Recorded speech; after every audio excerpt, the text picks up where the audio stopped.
let's get into a story. Me being the resident, the resident social justice warrior. I guess this topic is right up my alley. So, for the people that may have not been super in tune with the gaming industry back in, I'm saying like 20, it was like between 2014 and 2018, if I'm not mistaken. Probably a little longer than that, but there was a thing called Gamergate. There's a thing called Gamergate with Anna or Anita Sarkeesian. Let me see. I think it's Anita, but yeah, Anita Sarkeesian. I don't know why I want to say Anna, but Anita Sarkeesian, and she was like the front runner for this movement and like the gaming community. I feel like this was the true start to like the race grifters, or like the politic grifters on social media, specifically YouTube, but obviously all around social media, just going in, just honing in on anyone who had like an extreme agenda to bring diversity into video games. So it was pretty crazy, and now we're like doing it again. Now we're doing it again, and this time it's with the company called Sweet Baby Inc. And I have been hearing this name. It sounds like, I thought they were talking about like a specific person. Like I thought they were talking about a content creator named Sweet Baby. I was like, or Sweet Baby with like a code word or something. What's this freaking called? With Joe Biden. I keep forgetting, but because it's like a code word that it's saying like F you. But I thought it was like that. Oh hey, was it something Brandon? Go Brandon or something? I keep forgetting. But anyways, so I thought it was like that. And then lo and behold, man, I started doing my research. I started doing my research into Sweet Baby. I was like, oh, Sweet Baby Inc. is a company. It's a consulting company, and they specialize in diversity and inclusion in video games.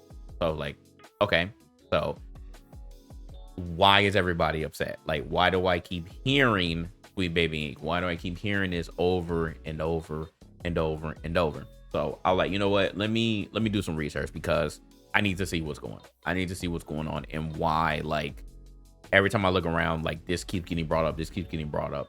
And what I saw was, again, what the company stood for. And I was like, all right, well, that's fine. Because if there is a consulting company that's focusing on inclusion focused narrative, and they're an inclusion focused narrative and consulting company, and they're building a team and a process, I'm just reading off here, in hopes of building a kinder, more sustainable industry at every scale. So whether you need a fresh pair of eyes or a guiding hand, we're here to work for you. So again, it's, consulting companies, I'm familiar with them. And it's consulting. You can have consulting company for anything. Like, it's not just with video games. So I'm like, all right, so why are people upset?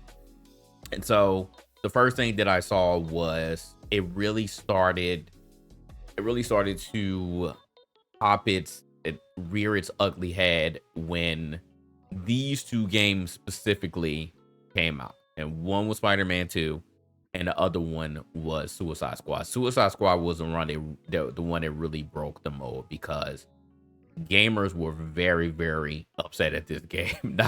Not just the people that were upset about like the game mechanics, but there were diehard DC fans were mad at the script writing. Like, I know you all heard about people's problem with the Flash, people's problems with Batman dying in a game called Kill the Suicide Squad. Like, I still don't understand, but I guess Batman is untouchable. He shouldn't die. Like, things like this.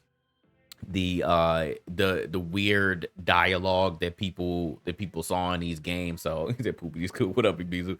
So yeah. So people got really upset at Suicide Squad, and even though Spider-Man 2, because y'all know how people felt about Spider-Man 2, because Sony, like the Sony fans were really, really high up, because again, like this is like their like banger, right?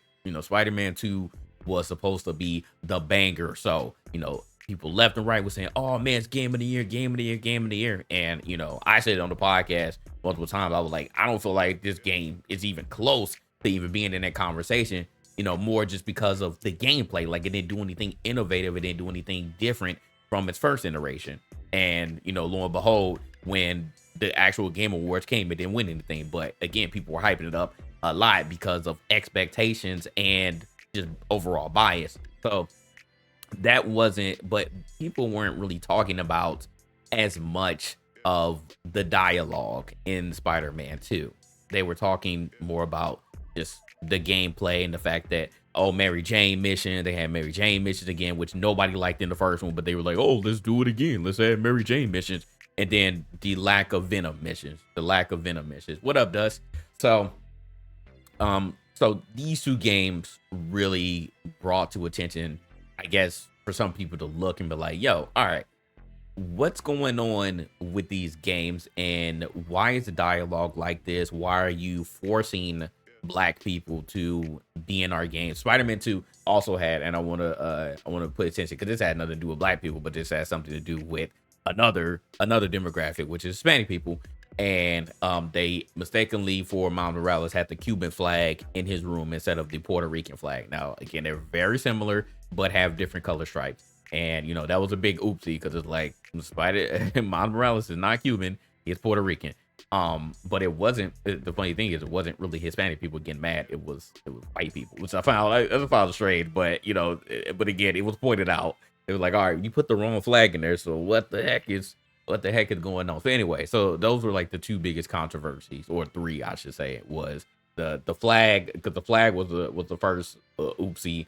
The second one was a Mary Jane missions, and the third one was the lack of Venom. So it wasn't so much race outside of the flag, but it was just more of like the actual gameplay elements that people didn't like with Spider-Man 2. But overall, there were still people saying it's game of the year. Spider-Man's my favorite Marvel character. I love it. And again, it was a lot of bias going on. But anyways, I digress. So come to find out that this company, Sweet Baby Inc., actually did consulting for these games, which I never knew. Like I said, it's not something, because I generally only pay attention to the publisher and the studio, and we know that Sony is a publisher, and for Spider-Man 2, it was Insomniac, right? And for this one, it was Warner Brothers, with Rocksteady was the studio, and Warner Brothers was the publisher. So we know those two, but we don't really look into like the other, unless you're looking at the credits or has something to do with it, or like really deep diving into these sort of things. You wouldn't know like who actually had a hand in some of these games. So people did their research, and they found out that Sweet Baby Inc. actually worked on these games. So if you look at this list here, like you see Alan Wake 2, again, I didn't know. God of War Ragnarok. We got some indie games here, which again, nobody really cares about in a general standpoint. I'm not saying that people don't care about indie games. I love indie games, but we don't care about it at a general standpoint. Those aren't the games, unless they really pop off, that they get the true eyes on them, as far as like, I'm going to do my research if I don't like something about the game. So Spider-Man 2, really huge, highly anticipated game. Suicide Squad, everybody and their mom was, anticipating this game, but we saw the red flags from the beginning. But from a gameplay standpoint, not any of the other aspects, Deadpool being black, the script writing, because again, you have to play the game for real in order to, hear some of the banter and see, stuff with the cutscenes and what's going on with the story. So the Crew Motorfest, that's pretty big, but again, like, racing fans, you would be in that genre. Racing really isn't a huge thing unless it's, I guess, Horizon or Gran Turismo, but still only, certain niches play that. It's not an overall like huge market. So so we see here, like, these are some of the projects that they worked on. So with that being said, the reason why this is such a huge story now is because on Steam, there was a guy who I actually just watched an interview that Asmongold did with this person. He found this person and did an interview with him. This dude is Brazilian. First of all, I was like, whoa, like, this dude is Brazilian? Because I just automatically assume like you got a major problem with this consulting company, then you know the demographic. So that's what I assumed. But I was like, you Brazilian? That was far out of left field. But anyways, so this person made a curator group on Steam called Sweet Baby Ink Detective.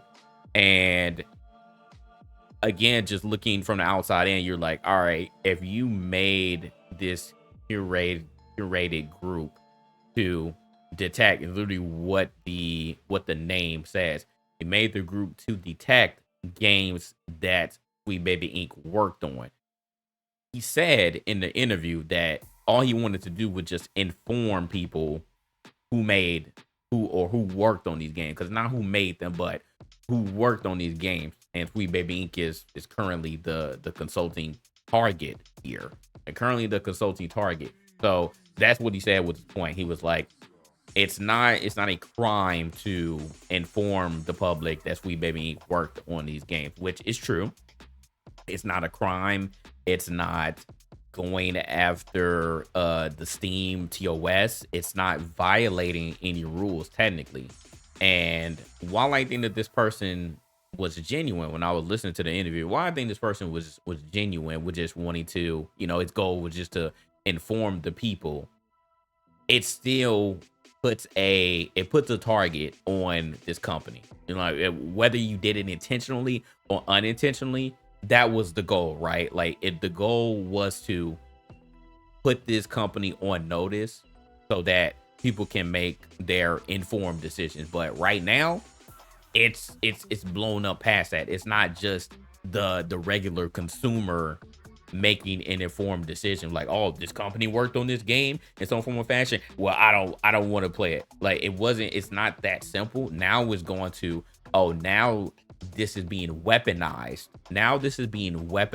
To, again, it's to counteract the quote unquote woke agenda, because now that's what everybody is seeing this consulting company as, because they're like, oh, you may have worked on the script, or you may have told this company, hey, there's no black people in this game, let's put black people in it. Like, that's what people are doing. And again, that's wrong. That's wrong to weaponize anything along this aspect. But that's what the grifters do. That's what the grifters have been doing.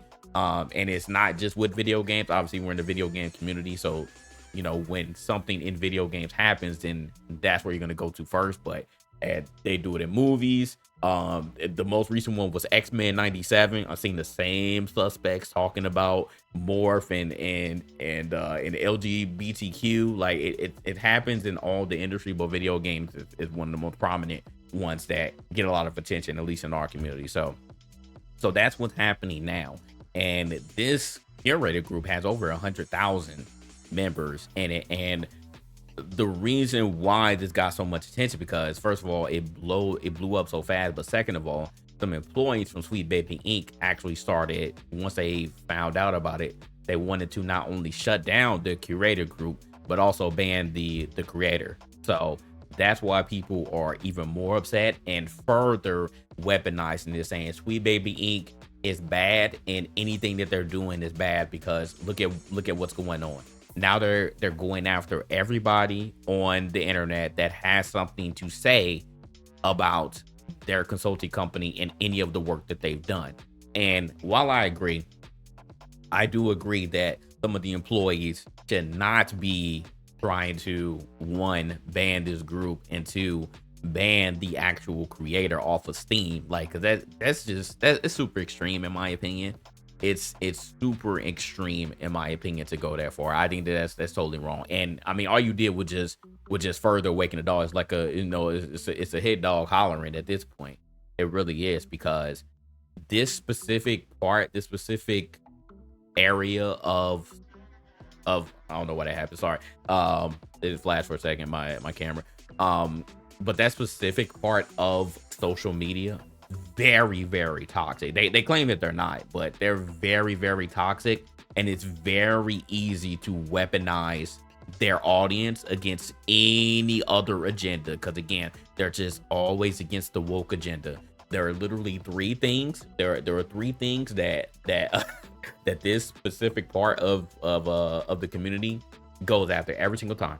And they claim they're not racist. They're claiming they're not racist, but it's always one demographic. It's never really anybody else. Like, you don't really see black people talking about this in the fashion that they do. But it's always three things, right?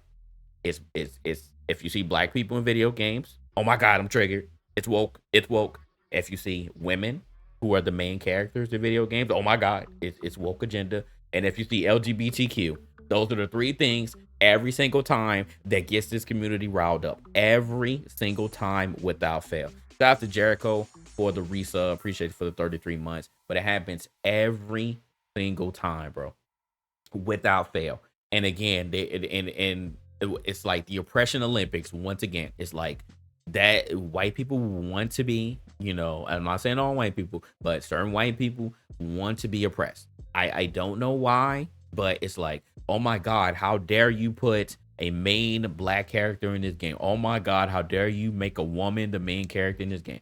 Oh my god, how dare you put any type of LGBTQ stuff in my game? Oh my god, how dare you put anything political in my video game? It's like, bro, at this point, like, what are we doing here? I understand that video games and I'm of the ilk of, I would rather my video games like be video game, like it's just entertainment at the end of the day. Like it's an entertainment factor. So in my opinion, yeah, I would rather not have political, like super duper, like realistic, like in real life political aspects in my video games. But am I going to get upset if there are some real life things in video games? No. Why would I? Because it's something that maybe needs to be tackled. But at the same time, on the other side of the coin, like if some real life stuff is in my video game, guess what I'm not going to do? I'm not going to be influenced by it. I'm not going to be like, oh my god, this is in my video game, therefore I don't want to play it, or I'm going to get mad at the people who made the video game. I'm never like that. Is a game good or not? Like, and I feel like that's what we're getting further and further away from. Is the game good or not? Now, if we want to focus in on Suicide Squad, would I be mad at the script writing or what happened in the video game? Well, I didn't play it all the way through. And Suicide Squad's problem is the game mechanics and the fact that it's a live service game. Those are the two things that I'm just like, why would you do that? I feel like you should have rethought what the actual game is going to be like. Don't make it a live service game. Make it a truly co-op, linear or semi-linear experience. And I think we would have had a different situation. And don't make the enemy brain dead. So there were gameplay mechanics that ultimately met the demise of this game. It wasn't because Deadpool was black. Like, are we kidding me? It wasn't because Deadpool was black. And like, again, we start focusing, like, and I'm not saying everybody does this, but the extreme folks always hone in on certain things and they weaponize it to not want to play the game. And then they just spread it to their entire audience. Like, oh my god, why did you make Deadpool black? Like, oh, is that what we're seriously arguing against? It's the same thing when any other character in Marvel or DC becomes black or woman. Like, it happens every single time. It's like, all right, and they're like, get your own characters. Why are you cosplaying? Why are you cosplaying this person? This person is white. Why you gotta not make him white anymore? Why you gotta make him a woman? Like, it's the same old song and dance. It's the same old song and dance with that. And I'm like, bro, at some point, like, we gotta just stop.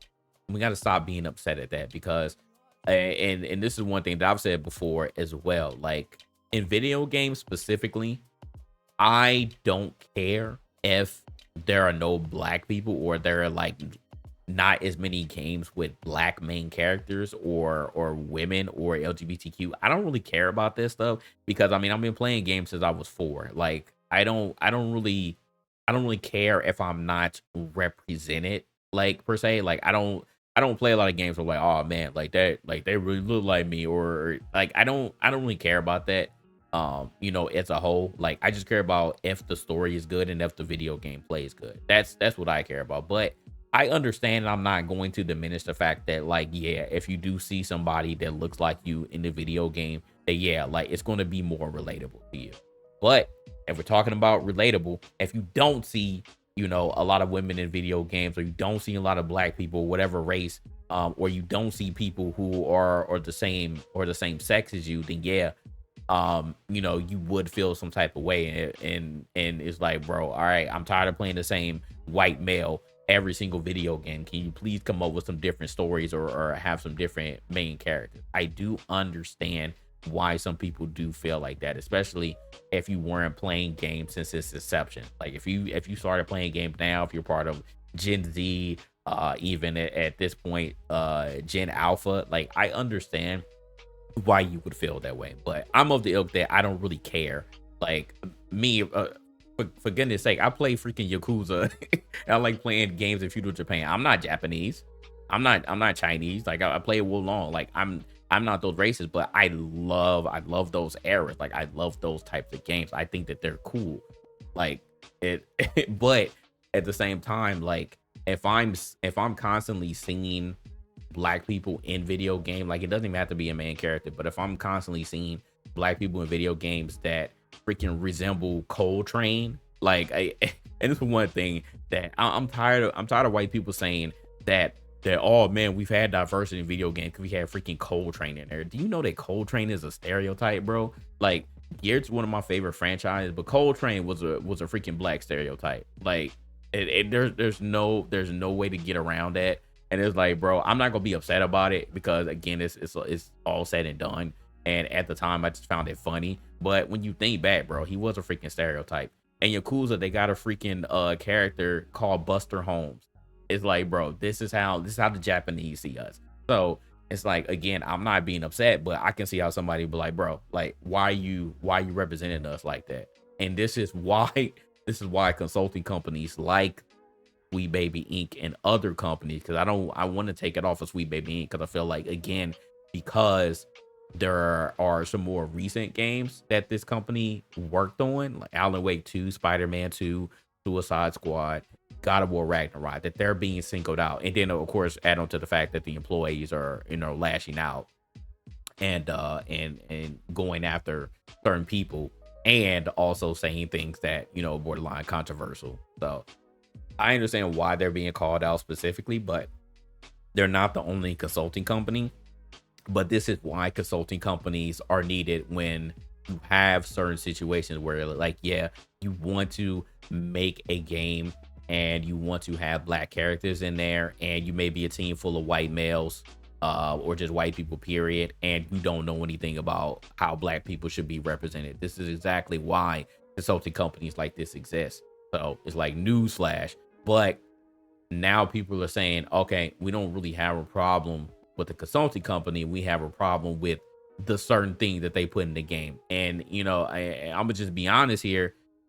Maybe they're just not the right company. Like maybe they're just not the greatest at their job. It's not saying that every consulting company is going to knock it out the park. We're not saying that. So maybe they had some blunders in Spider-Man 2. Maybe there were a lot of blunders in Suicide Squad. God of War Ragnarok, they're saying, oh, because you put a black god in there, you made the black the girl black, that that's a problem. I remember people were mad about that when God of War Ragnarok came out, and they were saying that Kratos was more, having more dad energy, which I don't even understand what that truly means, but people were upset about that too. And I'm like, again, it was always the same people every single time, always the same people who just, again, you put a black person in the game, you put a woman in the game, put someone who's of the LGBTQ community in the game, then you're just gonna automatically get upset and not want to play it.